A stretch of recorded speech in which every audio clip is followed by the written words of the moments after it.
ನಿಮ್ಮ ಅಭಿಪ್ರಾಯ ಜನರೇ?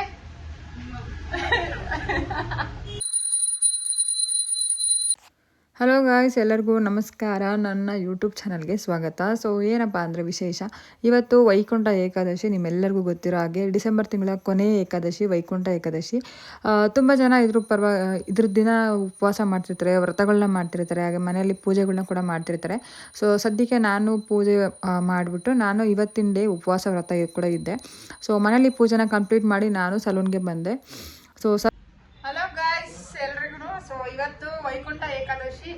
ಸೊ ಪೂಜೆ ಎಲ್ಲ ಮಾಡಿ ಇವಾಗ ರಾಘವೇಂದ್ರ ಸ್ವಾಮಿ ಮಠಕ್ಕೆ ಹೋಗ್ಬೇಕು, ಹಾಗೇನೆ ಶ್ರೀನಿವಾಸನ ದೇವಸ್ಥಾನಕ್ಕೆ ಹೋಗ್ಬೇಕು. ಸೊ ನೋಡೋಣ ಜನ ಎಷ್ಟಿದ್ದಾರೆ ಏನು. ನಿಮ್ಮ ಅಭಿಪ್ರಾಯ ಜನರೇ? ಸೊ ಗೈಸ್ ಹೋಗೋಣ. ಗೈಸ್ ಇದು ತೇರ್ಮಲ್ಲೇಶ್ವರ ದೇವಸ್ಥಾನ. ಒಳಗಡೆ ವಿಡಿಯೋ ಮಾಡೋಕ್ಕಾಗಿಲ್ಲ, ಸೊ ಅದಕ್ಕೆ ಇವಾಗ ಹೊರಗಡೆ ಬಂದು ವಿಡಿಯೋ ಮಾಡ್ತೀವಿ. ಎಲ್ಲೆಲ್ಲೂ ವೈಕುಂಠ ಏಕಾದಶಿ ಮಹಿಮೆ, ಎಲ್ಲ ದೇವಸ್ಥಾನ ಓಪನ್ ಇವತ್ತು. ಗೋವಿಂದ ಗೋವಿಂದ ಗೋವಿಂದ. ಸೀದಾ ಡೈರೆಕ್ಟ್ ವೈಕುಂಠ. ಇವತ್ತು ಹೋದರೆಲ್ಲ ವೈಕುಂಠ ವೈಕುಂಠ ಕೈಲಾಸ.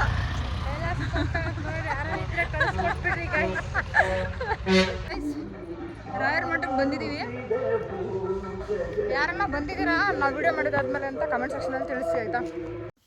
ಸೊ ನಾವು ಇವಾಗ ಬಂದಿದ್ದು ರಾಘವೇಂದ್ರ ಸ್ವಾಮಿ ಮಠಕ್ಕೆ. ಸೊ ಬೆಳಗ್ಗೆ ನಾನು ತೇರ್ಮಲ್ಲೇಶ್ವರ ದೇವಸ್ಥಾನಕ್ಕೆ ಹೋಗಿ, ತೇರ್ಮಲ್ಲೇಶ್ವರ ದೇವಸ್ಥಾನಕ್ಕೆ ಹೋಗೋ ಯಾವುದೇ ರೀತಿ ಐಡಿಯಾ ಇರಲಿಲ್ಲ. ನಾವು ಡೈರೆಕ್ಟಾಗಿ ರಾಯರ ಮಠಕ್ಕೆ ಬರಬೇಕಿತ್ತು. ಸೊ ಬರಬೇಕಿತ್ತು ಆನ್ ದ ವೇ ಬರ್ತಾ ತೇರ್ಮಲ್ಲೇಶ್ವರ ದೇವಸ್ಥಾನ ಓಪನ್ ಇರೋದ್ರಿಂದ ಅಲ್ಲೂ ಕೂಡ ಹೋಗಿ ಪೂಜೆ ಮಾಡಿಸ್ಕೊಂಬಂದು ಮತ್ತು ರಾಯರ ಮಠಕ್ಕೆ ಬಂದು ಇಲ್ಲಿ ತುಪ್ಪದ ದೀಪನ ನಾನು ಪ್ರತಿ ಸಲ ಬಂದಾಗ ಹಚ್ಚೋ ಥರನೇ ಹಚ್ಚಿದೆ. ಸೊ ಇವತ್ತು ನನಗೆ ರಾಯರ ಮಠದಲ್ಲಿ ಏನಪ್ಪ ಆಶ್ಚರ್ಯಕರವಾದ ವಿಷಯ ಅಂತಂದರೆ, ನೀವು ಇಲ್ಲಿ ಏನು ನೋಡ್ತಿದ್ದೀರಾ, ನಾನು ದೇವಸ್ಥಾನಕ್ಕೆ ಎಂಟರ್ ಆದಾಗ ಅಂದರೆ ರಾಯರ ಮಠಕ್ಕೆ ಎಂಟರ್ ಆದಾಗ ನಾನು ನಾರ್ಮಲಾಗಿಯೇ ಹೋಗಿದ್ದು ಪೂಜೆ ಮಾಡಿದ್ದು. ನಾನು ಲಾಸ್ಟ್ ಟೈಮ್ ಹೋಗಿರೋ ಅಂಥ ಅರ್ಚಕರು ಇರಲಿಲ್ಲ. ಸೊ ನನಗೇನು ಅಷ್ಟೊಂದು ಅವರು ತುಂಬ ಸಂಪರ್ಕ ಕಡಿಮೆ ಇವ್ರಿಗೂ ನನಗೂ, ಹಾಗಾಗಿ ಪೂಜೆನ ಮಾಡ್ಕೊಂಡು ಬರ್ತಾಯಿದ್ದೆ. ಸೊ ನಾನು ಆಲ್ರೆಡಿ ಪೂಜೆ ಎಲ್ಲ ಕಂಪ್ಲೀಟ್ ಮಾಡಿ ಹೊರಗಡೆ ಇನ್ನೇ ನಾನು ಹೋಗೋಷ್ಟರಲ್ಲಿ ಸಡನ್ನಾಗಿ ಅವ್ರು ನನಗೆ ಕರೆದ್ರು, ಬನ್ನಿ ಇಲ್ಲಿ ಸ್ವಲ್ಪ ಅಂತ. ನಾನು ಹೋಗಿ ಏನಪ್ಪ ಅಂತ ಕರೆದಿದ್ದು ನೋಡಿದ್ರೆ, ನನಗೆ ಕೈಗೆ ಒಂದು ರಕ್ಷಾದಾರನ ಕಟ್ಟಿ ಇದನ್ನು ಪೂರ್ತಿ ನನಗೆ ಉಡಿ ತುಂಬಿ ಕಳಿಸಿದ್ರು. ನಿಜವಾಗ್ಲೂ ನನಗಿದು ಮಿರಾಕಲ್ ಥರನೇ ಅನ್ನಿಸ್ತಿತ್ತು. ನನಗೆ ಯಾವುದೇ ರೀತಿ ಒಂದು ಸಣ್ಣ ಕ್ಲೂ ಸಮೇತ ಅಲ್ಲಿ ನನಗೆ ಏನೂ ಗೊತ್ತಿರಲಿಲ್ಲ. ಸೊ ನನ್ನ ಪ್ರಕಾರ ಏನು ಅಂದರೆ, ನಮ್ಮ ಭಕ್ತಿ ಪರಿಶುದ್ಧವಾಗಿದ್ದರೆ ಖಂಡಿತ ಭಗವಂತನಿಗೆ ಅದು ಸಮರ್ಪಣೆ ಆಗುತ್ತೆ ಅಂತ. ಸೊ ನಿಜವಾಗ್ಲೂ ಇದೊಂದು ಆಶ್ಚರ್ಯಕರ ವಿಷಯ. ಸೊ ಅದಾದಮೇಲೆ ನಾನು ನೆಕ್ಸ್ಟ್ ಅಲ್ಲೇ ಪಕ್ಕದಲ್ಲಿ ಸೊ ಗಣೇಶ ದೇವಸ್ಥಾನ ಕೂಡ ಇದೆ. ಅಲ್ಲಿ ಸುತ್ತಮುತ್ತ ವೆಂಕಟೇಶ್ವರ ದೇವಸ್ಥಾನ ಎಲ್ಲ ಒಂದೇ ಕಡೆ ಇರೋದ್ರಿಂದ ಅಲ್ಲಿಗೂ ಸಮೇತ ಹೋಗಿ ಬಂದೆ.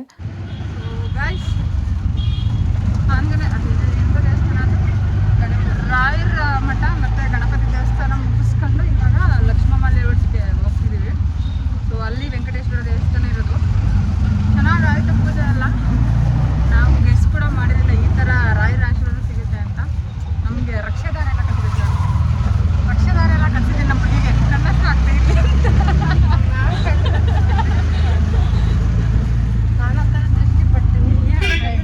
ಹಂಗೆಲ್ಲ ಮಾಡಬಾರ್ದು.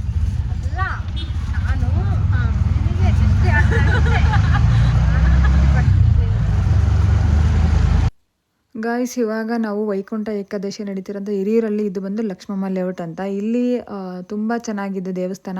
ಸಿಕ್ಕಾಪಟ್ಟೆ ಜನ ಸ್ಟಾರ್ಟ್ ಆಗಿಬಿಟ್ಟಿದ್ರು. ನಾವು ಹೋದಾಗ ಆಲ್ಮೋಸ್ಟ್ ಒಂದು 12:30 ಆಗಿತ್ತು ಅಂತ ಅನಿಸುತ್ತೆ. ಸೊ ಶಾಪಿಗೆಲ್ಲ ಬಂದು ಅಲ್ಲಿ ಪೂಜೆ ಮುಗಿಸಿ ರಾಯರ ಮಠಕ್ಕೆ ಹೋಗಿ ಅಲ್ಲಿಂದ ಬಂದಿದ್ದು. ನಾನು ಅಂದ್ಕೊಂಡಿದ್ದೆ ಯಾಕೆ ಸಂಜೆ ಹೋಗೋಣ ಅಂತ. ಸಂಜೆ ಹೋಗೋಷ್ಟರಲ್ಲಿ ಖಂಡಿತ ಇನ್ನೂ ಕ್ರೌಡ್ ಜಾಸ್ತಿ ಆಗುತ್ತೆ ಅಂತ ಖಂಡಿತ ಗೊತ್ತಿತ್ತು ನನಗೆ.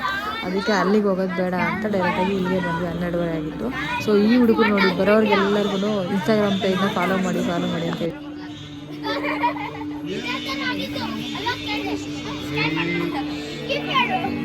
ನೀವೇ ಇಷ್ಟೊಂದು ಸೌಂಡ್ ಮಾಡಿದ್ರೆ ದೇವ್ರು ಹೊರಗೆ ಹೋಗ್ಬೇಕಷ್ಟೇ. ಸೊ ಆ ಅಲಂಕಾರ ಮಾತ್ರ ನೆಕ್ಸ್ಟ್ ಲೆವೆಲ್ಗೆ ಇತ್ತು. ತುಂಬ ಚೆನ್ನಾಗಿ ಈವೆಂಟ್ನ ಆರ್ಗನೈಸ್ ಮಾಡಿದರು ಅಲ್ಲಿ. ಅಂದರೆ ವಿಷ್ಣುವಿನ ದಶಾವತಾರ ಏನಿತ್ತು ಅದೆಲ್ಲನೂ ಅಲ್ಲಿ ಅರೇಂಜ್ ಮಾಡಿದರು. ನಾನು ಮತ್ತು ಪವಿತ್ರ ಇಬ್ಬರೂ ಹೋಗಿದ್ವಿ ಟೆಂಪಲ್ಗೆ. ಸೊ ನಿಜವಾಗ್ಲೂ ಒಳಗಡೆ ಫೋಟೋಗ್ರಫಿ ವಿಡಿಯೋಗ್ರಫಿ ಕೂಡ ಮಾಡಿದರು. ಇವಾಗ ಈ ವರ್ಷ ನಾನು ನೋಡಿದ್ದು ಇದರಲ್ಲಿ ನಾವೆಲ್ಲ ಸರೌಂಡಿಂಗ್ ಎಲ್ಲ ಮುಗಿಸಿ ಅಂದರೆ ಹೊರಗಡೆಯಿಂದ ಕ್ಯೂ ಅಲ್ಲಿ ನಿಂತು ಒಳಗಡೆ ಬಂದು ದರ್ಶನ ಮುಗಿಸಿ ಪ್ರಸಾದ ಕೂಡ ಕೊಡ್ತಾಯಿದ್ರು. ನಿಮಗೆಲ್ಲರಿಗೂ ಗೊತ್ತಿರೋ ಹಂಗೆ ತಿರುಪತಿ ವೆಂಕಟೇಶ್ವರನ ದೇವಸ್ಥಾನಕ್ಕೆ ಹೋದರೆ ಖಂಡಿತ ಲಾಡು ಪ್ರಸಾದ ಮಿಸ್ಸೇ ಆಗಲ್ಲ. ಸೊ ನಾನು ಇವತ್ತು ಏಕಾದಶಿ ಇರೋದ್ರಿಂದ ಉಪವಾಸ ಇದ್ದೆ. ಸೊ ದೇವ್ರ ಪ್ರಸಾದಕ್ಕೆ ಏನು ಅಡ್ಡಿ ಆತಂಕ ಇರಲಿಲ್ಲ. ಸೊ ಹಂಗಾಗಿ ದೇವ್ರ ಪ್ರಸಾದ ತಗೊಂಡು ಅಲ್ಲಿಂದ ಹೂವು ಅರ್ಚನೆ ಮಾಡಿರೋ ಹೂವು ಮತ್ತು ಪ್ರಸಾದ ಎಲ್ಲ ಇಸ್ಕೊಂಡು ಬಂದ್ವಿ. ನನಗಂತೂ ಇವತ್ತು ಒಂಥರ ಪೀಸ್ಫುಲ್ ಅಂತ ಅಂತು ಅಮೇಝಿಂಗ್ ಡೇ. ಇವತ್ತಿನ ದಿನ ಮಾತ್ರ ಮರೆಯೋಕ್ಕೆ ಆಗಲ್ಲ. ಯಾಕೆ ಅಂದರೆ ನಾನು ಏನೇನು ಅಂದ್ಕೊಂಡಿಲ್ಲ ಅದೆಲ್ಲ ಇವತ್ತೇ ಬಂತು ಅನಿಸುತ್ತೆ. ಸೊ ನಾನು ಆಲ್ಮೋಸ್ಟ್ ಒಂದು 3-4 ಮಂತ್ಸಿಂದ ಹೆವಿ ಹೆಡ್ಡೇಕ್ ಅದು ಇದು ಅಂತ ಅಂದ್ಕೊಂಡು ಸಿಕ್ಕಾಬತ್ತೆ ಸ್ಟ್ರೆಸ್ಸಲ್ಲಿದ್ದೆ. ಇವತ್ತೇ ಒಂದು ಮೈಂಡ್ ರಿಲ್ಯಾಕ್ಸಿಂಗ್ ಡೇ ಅಂತ ಹೇಳ್ಬೋದು. ಸೊ ಅಲ್ಲಿಂದ ಪೂಜೆ ಐಟಮ್ ಎಲ್ಲ ಇಸ್ಕೊಂಡು ಆಚೆ ಬಂದು ವೈಕುಂಠ ದ್ವಾರದಿಂದ ನಾವು ಒಳಗಡೆ ಹೋಗ್ಬಿಟ್ಟು ಆಚೆ ಬಂದ್ವಿ. ಇವಾಗ ಎಷ್ಟು ಜನ, ಇವಾಗ 4 ಗಂಟೆ ಮೇಲೆ ಇನ್ನೂ ಜಾಸ್ತಿ ಜನ ಆಗ್ತಾರೆ. ಇಲ್ಲಿ ವೆಂಕಿನ ಕೂಡ ರೆಡಿ ಮಾಡಿ ನಿಲ್ಸಿದ್ದಾರೆ ಸೆಲ್ಫಿಗೆ ಅಂತ. ಹೆಂಗಿತ್ತು ನಿಮ್ಮ ಅನುಭವ? ಚೆನ್ನಾಗಿತ್ತು ಎಲ್ಲ ನಿಮ್ಮ ಅನುಗ್ರಹ.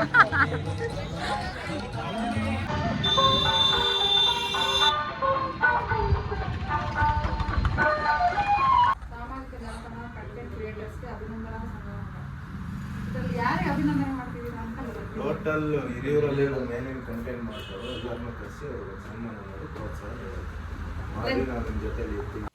ಸೊ ಗೈಸ್, ಇದೇ ಒಂದು ಆಶ್ಚರ್ಯಕರವಾದ ವಿಷಯ ಅಂತಲೇ. ಸೊ ನನಗೆ ಗೊತ್ತೇ ಇರಲಿಲ್ಲ ಇದು ಕಂಟೆಂಟರ್ ಕ್ರಿಯೇಟರ್ಸ್ಗೆ ಒಂದು ಅವಾರ್ಡ್ ಕೊಡ್ತಿದ್ದಾರೆ ಅಂತ. ಹಿರಿಯೂರಲ್ಲಿ ಒಂದು ಬಿಗ್ ಈವೆಂಟ್ ಇದು. ತುಂಬ ಜನ ಕ್ರೌಡು ಸೇರುತ್ತೆ ಅವತ್ತು. ಎಲ್ಲ ಕ್ರಿಯೇಟರ್ಸ್ನೂ ಕೂಡ ಕರೆದು ಅಲ್ಲಿ ಒಂದು ಅವಾರ್ಡ್ ಫಂಕ್ಷನ್ ಥರ ಮಾಡ್ತೀರಾ. ಅದಕ್ಕೆ ನನ್ನನ್ನು ಕೂಡ ಇನ್ವೈಟ್ ಮಾಡಿದರು. Thank you so much Hiriyur pages ಎಲ್ಲರಿಗೂ. ಹಾಗೆಯೇ ಇವತ್ತು ರಾಯರ ಮಠದಲ್ಲಿ ಆಗಿದ್ದ ಅನುಗ್ರಹ ಆಗಿರ್ಬೋದು, ಏಕಾದಶಿ ಪೂಜೆ ಆಗಿರ್ಬೋದು, ಹಾಗೆಯೇ ಇವರು ನನ್ನ ಬಂದು ಮೀಟ್ ಮಾಡಿದ್ದಾಗಿರ್ಬೋದು, ನಿಜವಾಗ್ಲೂ ನಾನು ಇದನ್ನು ಯಾವುದೂ ಎಕ್ಸ್ಪೆಕ್ಟ್ ಕೂಡ ಮಾಡಿಲ್ಲ. Thank you so much universe. So guys, ಇದಾಗಿತ್ತು ಇವತ್ತಿನ ದಿನದ ವಿಡಿಯೋ. ಸೊ ನಾವಿವತ್ತು ಎಷ್ಟು ದೇವಸ್ಥಾನಕ್ಕೆ ಹೋಗಿದ್ವಿ ಅಂತ ನಮಗೆ ಕೌಂಟ್ ಇಲ್ಲ.